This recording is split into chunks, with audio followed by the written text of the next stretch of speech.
Hi, it's Dr. Doug Curtis. And you see Curtis from Dyslexic and Unstoppable. Our mission is to help dyslexics rediscover their inner power.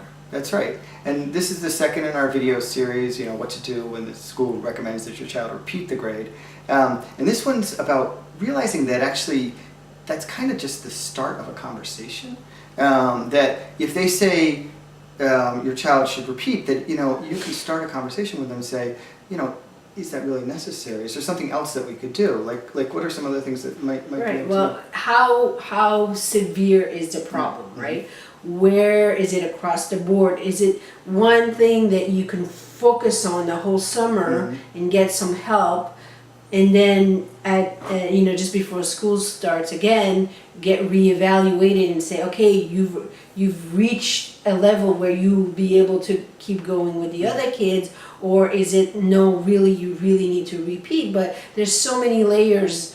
Again, why is the issue? Where is it presenting? What can I resolve during the summer? Because I know that when our son started remedial classes for reading, the 2 months in the summer, he went from kindergarten reading to second grade by learning the right tools and things like that. So there are things that can seem like it's going to take a long time, and if it's just, especially if it's just one subject, then they can work on it during the summer. And especially if the child is motivated to go to the second grade, the next grade, then it'll be a good summer of work. Right, and I think you can present it that way to your child. You can say, look, you want to go on with your friends, we have a little bit of work to do. We're going to have to, do some extra reading or these extra classes or go to summer school, whatever it is. But we're doing it for you so you can go on with your friends. And if you present it in a way like that, then they're going to be enrolled in it. They're going to want to work hard through the summer. And then, you just bring that to the school and you say, look, it's only June right now, the very beginning of June. We still have 2, 3, 4 weeks of school, plus I have all summer to work. Can we reevaluate the situation in August? And, if we're in the same boat, then we will talk about repeating, but let's not just close that door right away. And especially if it's a learning issue. For us, it was a learning issue. And there is a lapse of time that the child struggles before they catch up. Right. So it's not always necessary to repeat.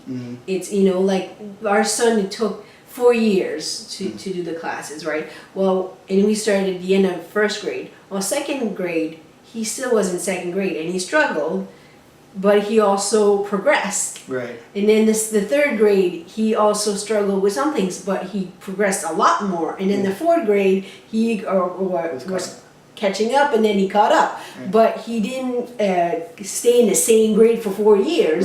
Right. He kept moving forward, So exactly. it's also a progress and a journey. So we can't just always, like the joke we have at our house is, my husband is not super tall, so he always says because one of the reasons they were talking about him repeating was because he was on the shorter side back then, and I always say, well, if that was the criteria, I'd be still in 7th grade, right?